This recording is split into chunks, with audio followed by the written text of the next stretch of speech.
નમસ્કાર વિદ્યાર્થી મિત્રો, આપ સૌનું સ્ટડી પેનલ પર હાર્દિક સ્વાગત છે। આજના વિડીયોમાં આપણે ધોરણ 3 ગણિત મેળો પ્રકરણ 5 આકાર સાથે આનંદ અંતર્ગત ચાલો આપણે કરીએ જે પાના નંબર 60, 61 અને 62 ઉપર આપેલ છે। આ સ્વાધ્યાય જે છે તેની અંદર આખા પ્રકરણના બધા જ પ્રશ્નોનો બધા જ સંકલ્પનાઓનો સમાવેશ થયેલો છે। જો વિદ્યાર્થી મિત્રો તમે આની પીડીએફ મેળવવા માંગતા હોય તો તમે આ ટેલિગ્રામ ચેનલની લિંક જે ડિસ્ક્રિપ્શન બોક્સમાં તમને મળી જશે ત્યાં જઈને તમે અમારી ટેલિગ્રામ ચેનલ પરથી આની પીડીએફ મેળવી શકો છો। ચાલો આપણે કરીએ પાના નંબર 60। નીચે આપેલા બે આકારોને જુઓ અને તેમની સમાનતા અને તફાવતની ચર્ચા કરો, યોગ્ય પર ટીક કરો। જુઓ હવે શું કીધું છે, ચોરસ અને ત્રિકોણની બંનેની કિનારીઓ કેવી હોય છે? સીધી હોય છે। હા જુઓ, આ ચોરસની કિનારી છે બધી અને આ ત્રિકોણની કિનારી છે, આ કેવી છે? તો કે બધી સીધી હોય છે। તેમના ખૂણાઓ શું છે? તો કે એક સમાન છે કે નથી? તો કે ના, અલગ અલગ છે। મતલબ આ બંને આકારોના ખૂણાઓ એક સમાન છે? ના, આને ચોરસ ખૂણા છે જ્યારે આને ચોરસ કરતાં નાના ખૂણાઓ છે। બંનેની બાજુઓની સંખ્યા કેટલી છે? તો કે આને 4 છે અને આને 3 છે, તો બાજુઓ પણ કેવી છે? તો કે અલગ અલગ છે। 2, કોઈ પણ બે આકારોને પસંદ કરો, આ આકારોની સમાનતા અને તફાવતની તમારા મિત્રો સાથે ચર્ચા કરો। ચાલો પહેલાં તો આપણે જોઈ લઈએ કે આ આકારો ક્યાં ક્યાં છે। જુઓ, મેં તમને આની પહેલાં પણ કીધું હતું કે કોઈ પણ આકારની જેટલી બાજુ છે એટલા જ શું એના ખૂણાઓ હોય છે। સૌથી પહેલાં કુલ આકાર 5 આપેલા છે। સૌથી પહેલો છે ત્રિકોણ, તો ત્રિકોણની કેટલી બાજુઓ છે? તો કે 1, 2 અને 3। કેટલા ખૂણાઓ છે? તો કે 1, 2 અને 3। મેં તમને કીધું હતું જેટલી બાજુઓ હોય એટલા જ ખૂણાઓ હોય છે। બીજો આકાર છે પંચકોણ, તો કેટલી બાજુઓ છે? 1, 2, 3, 4 અને 5, એટલે આપણે આને શું કહીએ છીએ? પંચકોણ કહીએ છીએ। કેટલા ખૂણાઓ છે? 1, 2, 3, 4 અને 5। પછી છે ત્રીજો આકાર જે વાદળી રંગનો છે તે ષટકોણ છે, તો કે ષટકોણ નહીં, આ ક કાપી નાખવાનો છે, ષટકોણ છે, તો કે એને કેટલી બાજુઓ છે? 6 બાજુઓ છે, એટલે એને ષટકોણ કહેવાય છે। 1, 2, 3, 4, 5 અને 6।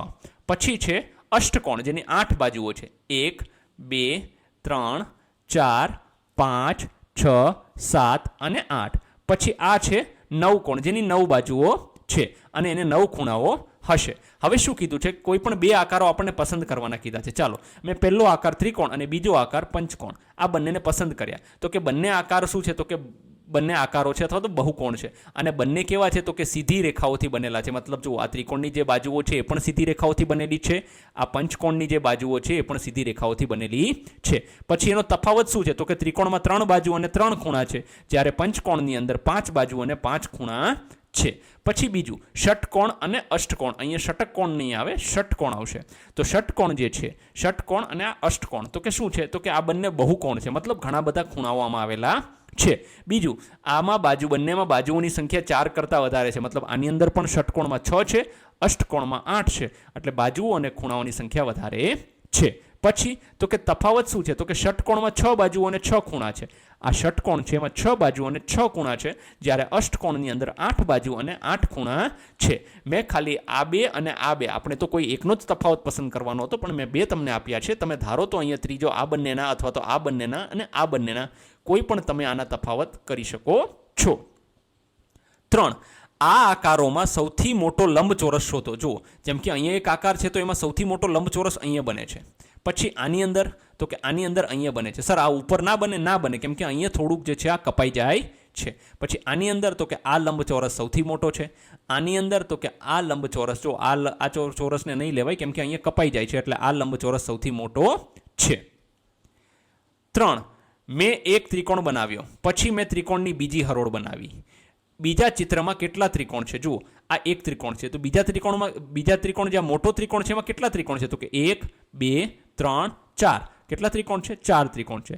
જો હું વધુ એક હરોળ બનાવું તો ત્રીજા ચિત્રમાં કેટલા ત્રિકોણ આવશે? તો જોઈએ, ચાલો, તો ત્રીજા ચિત્રમાં 9 ત્રિકોણ આવશે, કુલ ત્રિકોણ 9 આવશે, બરાબર છે। વધુ એક ત્રીજા, હા, કુલ 9 ત્રિકોણ છે, બરાબર છે। તો કે જો 1, 2, 3, 4, 5, 6, 7, 8, અને 9 ત્રિકોણ. આવી રીતે આપણે ત્રીજું ચિત્ર બનાવીએ છીએ. હકીકતમાં છે શું, જો હું તમને કહી દઉં, ધ્યાનથી જો સમજાય ને તો આ વસ્તુ કેવી છે એ તમને કહી દઉં. અહીંયા કેવું છે તો કે આ એક ત્રિકોણ પહેલાં બનાવ્યો, પછી આ એક ત્રિકોણને અહીંયા બનાવીએ, નીચે 3 ત્રિકોણ, અને આ એક ત્રિકોણ એની ઉપર ચડાવી દીધો, બરાબર. પછી આ 3 પછી શું નીચે તો કે 5 ત્રિકોણ બનાવ્યા, આ 5 ત્રિકોણ છે એની ઉપર તો કે આ 3 ત્રિકોણવાળો આખો આકાર એના ઉપર ચડાવી દીધો છે. આ રીતે આપણે આને બનાવીશું તો આપણે બનાવી સરળતાથી શકીએ છીએ. પછી શું કીધું છે? 5. અહીં કેટલાક લંબચોરસ છે જે ફાટી ગયા છે. દરેક આકારમાંથી કેટલા ચોરસ ટુકડાઓ ફાટી ગયા છે તે લખવાના છે. જુઓ હવે અહીંયા જે છે તો એક આ ચોરસ અધૂરો છે, એક આની નીચે આ 2, 3 અને 4 કુલ કેટલા છે તમે જોશો ને તો કહેવાય કે અહીંયા 5 ચોરસ કઈ રીતે થશે? 4 જ થશે. જોઈએ 1 2, અચ્છા આ આવી ગયો છે, હા જો આ ચોરસ છે એટલે 5 થઈ જશે. 1 આ 2 3 4 અને આ ચોરસ પણ ફાટી ગયો છે એટલે 5 થશે. તો અહીંયા 5 લખીશું. અહીંયા કેટલા છે જોઈએ આપણે તો કે અહીંયા તમે ધ્યાનથી જોશો ને તો કેટલા છે તો કે આ 1 આ 2 આ 3 આ 4 આ 5 6 7 8 પછી એની નીચે 9 10 11 કેટલા છે? અહીંયા જે છે તે 12 ટુકડાઓ થાય છે. કઈ રીતે? આપણે ફરીથી ગણીએ 12 કઈ રીતે થાય છે. જો આને ધ્યાનથી સમજવાનો પ્રયત્ન કરીએ ને તો 1 2 3 4 અને આ 5 થઈ ગયા, બરાબર. પછી આ 6 છે, આ 7 છે, આ 8 છે, આ 9 છે, આ 10 છે અને આ 11 છે.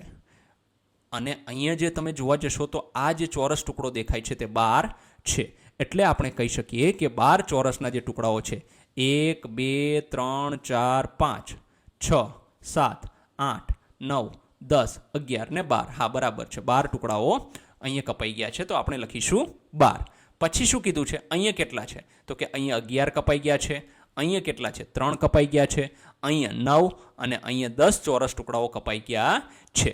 આપણે અહીંયા આખા બનાવેલા છે. તમે આને કહેવાય કે એની જગ્યાએ હટાવીને પેલા અધૂરા ચોરસ બનાવીને પણ તમે ગણી શકો છો. ચાલો હવે પછી શું કીધું છે? 6. આમાંથી દરેક આકાર અલગ હોઈ શકે છે. દરેક આકાર કેવી રીતે અલગ છે ચર્ચા કરો. ચાલો સૌથી પહેલો આકાર જોઈએ તો કે પહેલો આકાર છે એવો આકાર છે જેની અંદર બીજો આકાર છે. બાકી આ કોઈ આકારની અંદર વચ્ચે કોઈ આકાર આપેલો છે નહીં. એ શું છે તો કે વચ્ચે સફેદ વર્તુળ આપેલું છે. બાકીના ત્રણેય આકારો એકદમ સીધા સાદા છે, એક જ આકાર આપેલા છે. બીજું શું છે તો કે એ માત્ર એવો આકાર છે જેનો કદ જે છે આ બાકીના 3 આકારોની સરખામણીમાં કેવું છે તો કે સૌથી નાનું છે. પછી શું કીધું છે? ત્રીજો આકાર તો કે આ એકમાત્ર એવો આકાર છે જે ચોરસ નથી અને ત્રિકોણ છે. બાકી જો આ પણ ચોરસ છે, આ પણ ચોરસ છે અને આ પણ ચોરસ છે. આ ત્રિકોણ આકાર છે, મતલબ એની 3 બાજુઓ છે, બાકીના બધા આકારોની 4 બાજુઓ છે. પછી છે ચોથો આકાર તો કે આ આકાર તમે જોવા જશો તો આ એક જ આકાર એવો છે જે ચોરસ છે, સૌથી મોટો ચોરસ છે અને આની અંદર વચ્ચે કોઈ બીજો આકાર આપેલો છે નહીં. આવી રીતે તમે જોવા જશો તો બધા આકારો જે છે તે એકબીજાથી તદ્દન અલગ પડે છે. 4. નીચે લંબચોરસ પૂર્ણ કરવા માટે 7 લંબચોરસ પૂર્ણ કરવા માટે જમણી બાજુના આકારમાં રહેલી જગ્યાઓ ભરવા માટે ડાબી બાજુએથી યોગ્ય આકારને કરો. ચલો યોગ્ય આકારને ટીક કરો. ચાલો સૌથી પહેલાં આ આકારને ટીક કરીએ તો અહીંયા ભરાઈ ગયું. આને ટીક કરીશું તો આ ખાનું ભરાશે. આને ટીક કરીશું તો આ ખાનું ભરાશે. આને ટીક કરીશું તો આ ખાનું ભરાશે. આને ટીક કરીશું તો આ ખાનું ભરાઈ જશે. આને ટીક કરીશું તો આ ખાનું ભરાઈ જશે. આ રીતે આપણે કરીશું. પછી 8 આકારને 3 ત્રિકોણમાં વિભાજિત કરવા માટે 2 રેખાઓ દોરો. જો અહીંયા જે આકાર પંચકોણ આપણને આપેલો છે આને 2 ત્રિકોણમાં વિભાજિત, કેટલા 3 ત્રિકોણ બનાવવાના છે અને 2 રેખાઓનો ઉપયોગ. તો એક રેખા આમ બનાવીશું, એક રેખા આમ, થઈ ગયા 3 ત્રિકોણ. આ એક ત્રિકોણ, આ બીજો ત્રિકોણ અને આ ત્રીજો ત્રિકોણ. હવે શું કીધું છે કે આકારને 3 ત્રિકોણમાં વિભાજિત કરવા માટે એક રેખા દોરો. તો જો આ એક રેખા દોરી દીધી ને તો આ એક ત્રિકોણ, આ 2 ત્રિકોણ અને આ ત્રીજો ત્રિકોણ. આ રીતે આપણે આને વિભાજિત કરવાનું છે. પછી શું કીધું છે? 10 તમારી નોટબુકમાં નીચેના આકારોને વિવિધ કદ અને કોણીય સ્થિતિ સાથે બનાવો. તો કે જુઓ આ તમારે છે ને જાતે કરવાનું છે. ત્રિકોણ બનાવવાનો છે, લંબચોરસ બનાવવાનો છે, વર્તુળ અથવા તો અન્ય આકાર જે તમને બનાવતા આવડે એ તમારે બનાવવાનો છે. ધન્યવાદ વિદ્યાર્થી મિત્રો. જો તમે આ સોલ્યુશનની PDF મેળવવા માંગતા હોય તો ડિસ્ક્રિપ્શન બોક્સમાં અમારી ટેલિગ્રામ ચેનલની લિંક આપેલી છે. ત્યાં જઈને તમે આની PDF મેળવી શકો છો.